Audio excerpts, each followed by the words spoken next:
नरेंद्र मोदी जी का 9 साल का कार्यकाल था और बहुत धूमधाम से मतलब कि आप लोग मनाए हैं।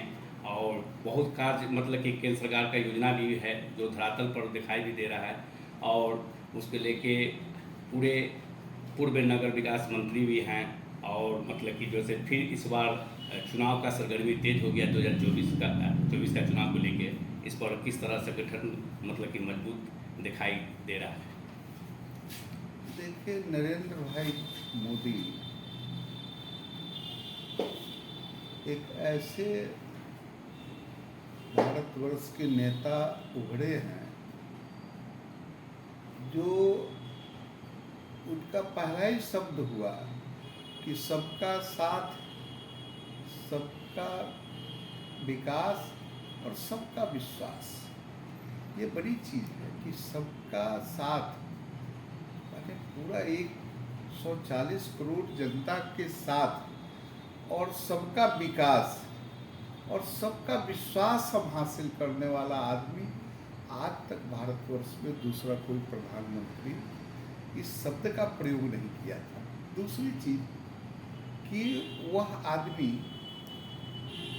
ये भी कहता है कि मैं देश ने हमको प्रधानमंत्री बनाया है, देश की जनता ने हमको प्रधानमंत्री बनाया है, लेकिन मैं प्रधान सेवक हूँ।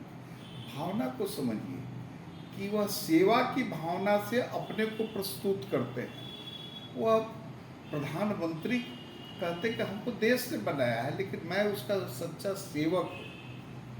और आज देख लीजिए कि यह देश बहुत सारे बाधाओं से गुजर रहा था। आपकी संस्कृति पर जिन लोगों ने आघात पहुंचाया, उस संस्कृति को पुनः पूर्ण रूपेण स्थापित करने का काम नरेंद्र भाई मोदी कर रहे हैं। इसी तरह से आप देखिए दूसरी चीज़ कि जो देश कमज़ोर था, हम डरे हुए थे, हम पाकिस्तान से युद्ध करने में भी अपने को उतना सक्षम नहीं समझ पाते थे। चाइना की तो बात ही दूर रही, और अमेरिका और रूस के सामने तो हम बौने अपने को दिखते थे। आज आप पूरी देश दुनिया देख रही है कि नरेंद्र भाई मोदी पीठ पर हाथ रख करके बात करते हैं, और प्रधानमंत्री अमेरिका का या राष्ट्रपति, ये लोग किस तरह से उनसे मिलने के लिए बेचैन रहते हैं। यह एक बहुत बड़ी भारतवर्ष को जो सम्मान मिला है विश्व स्तर पर, ये बड़ी बात है।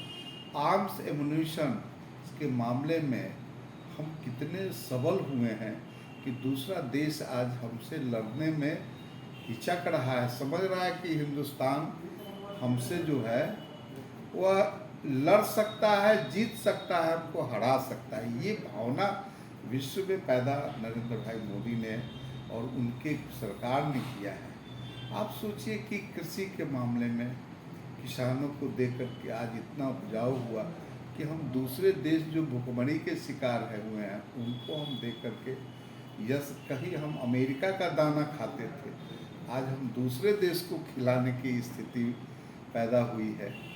आज कोरोना ऐसा बीमारी आया, बहुत तरह का देश में बहुत तरह की बात आई, लेकिन आपके भारतवर्ष में वह दवाई लोगों को दे करके आज कोई भारतवर्ष का व्यक्ति नहीं कह सकता है कि नरेंद्र भाई मोदी का हमको दवा नहीं मिला जिससे कि हम आज जिंदा है। एक एक व्यक्ति अगर जिंदा है तो यह सोचता है, कहता है दिल पर हाथ रख करके, चाहे वो नरेंद्र भाई मोदी के वोटर हों या न हों, ये नहीं, लेकिन ये जरूर कहता है कि मेरी जान की रक्षा करने वाला अगर देश का कोई व्यक्ति है तो नरेंद्र भाई मोदी है। इस बात को एक एक व्यक्ति के पीछे आज देख लीजिए, आज कोई भी आदमी जो वो रुपया भेजते हैं वो डायरेक्ट अकाउंट में पहुंचता है। बिचौलिए को उन्होंने समाप्त कराया, और आज देश के अंदर में जो युग परिवर्तन हुआ है, आज सारा चीज़ विजिबल है, बैंक अकाउंट विजिबल है, आधार कार्ड से जुड़ा हुआ है, आधार कार्ड से मोबाइल जुड़ा हुआ है, सारे चीज़ विजिबल है, कहाँ क्या है। कोई अगर ब्लैक मनी है कहीं भी जो गड़बड़ हो रहा है तो कहीं ना कहीं उस बात का पता चल रहा है। और आज 2000 का नोट बंद हुआ, क्यों बंद हुआ, ये साधारण प्रश्न है।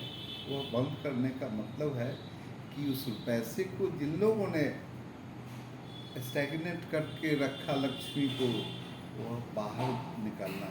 आपको हर सुविधा बैंक देगी, हर सुविधा आप बैंक से लीजिए, बैंक समृद्ध होगा, राष्ट्र समृद्ध होगा, इकोनॉमिक व्यवस्था ठीक होगी तो हमारा सब कुछ ठीक होगा।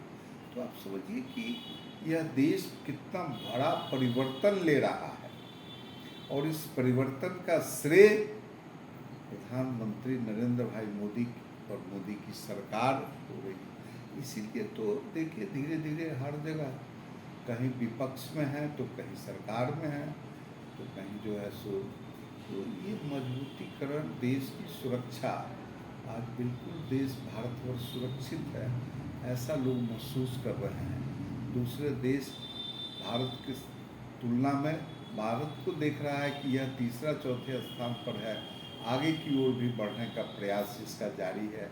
एक आज महंगाई के ऊपर में दूसरे देश से महंगाई यहाँ कम है, तो ये सब अचीवमेंट है। और इसलिए प्रधानमंत्री जो अगले चुनाव जो 24 में होने वाला है वह देश तय कर चुका है।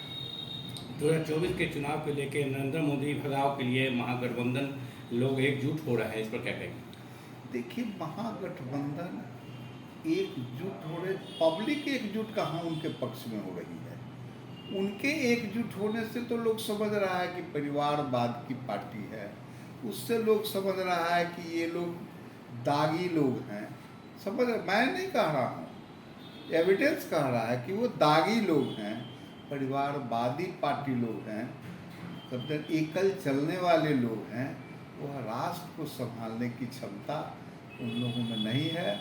और आप देख लीजिए कि कोई उधर गिर रहा है, कोई उधर गिर रहा है, कोई उधर भाग रहा है, कोई उधर भाग रहा है, कोई कुछ कर रहा है तो कोई कुछ कर रहा है। आज सारे देश में देखिए ना, आज बंगाल की स्थिति को देखिए ना, कितने लोग मारे गए। क्या यही प्रजातंत्र के लिए आज़ादी मिली थी बंगाल को? अब देखिए कैसा देश बनाना ये लोग चाहता है, ये किसको लेके चलना चाहता है, यह कौन राजनीति हो रहा है देश के अंदर में। जनता इस सबको बाखूबी, आपके लोगों की मीडिया के सहारे सब बात, एक एक चीज़ जनता के सामने आ रहा है। डिजिटल विकास जो हुआ है वह देश की एक सब्जी बेचने वाली महिला भी कहती है कि बाबू मोबाइल से पेमेंट देना था। आज ये वो पढ़ी लिखी नहीं है, लेकिन वह डिजिटल का क्या प्रभाव है यह नरेंद्र मोदी ने पूरे देश को दिखाया कि देश डिजिटलाइजेशन में सर्वोपरि हो रहा है, अमेरिका से आगे बढ़ गया। ये देश कहाँ जा रहा है उसकी वजह। कई देशों में मतलब कि नरेंद्र मोदी का नारा लग रहा है, जिंदाबाद जिंदाबाद, इस पर क्या कहेंगे? देखिए जब समृद्धि होती है, समर्थता जब आती है तो स्वाभाविक तौर से नारा लोग लगाते हैं, हमने ना। तो आज समृद्ध भारत से हर लोगों की उम्मीदें लगी है, विदेश को लगी है कि यह बड़ा मार्केट हो सकता है, यह बड़ा मददगार हो सकता है, यह विश्व गुरु के रास्ते पर चल रहा है तो हमें भी लेके चलेगा। आज पूरी क्षमता है कि वसुदेव कुटुंबकम और ये सब जगह समझौतावादी और अपने तटस्थ नीति के द्वारा आज यूक्रेन और आपको रूस भी कहता है मध्यस्थता नरेंद्र भाई मोदी करेंगे तो सफलता मिलेगी। ये जो आप गरिमा लिए हैं, जो आपको मिली है, यह देश इसका कायल है। इसलिए यह देश नरेंद्र भाई मोदी जब तक मजबूती से रहेंगे, स्वस्थ रहेंगे, देश उनके साथ।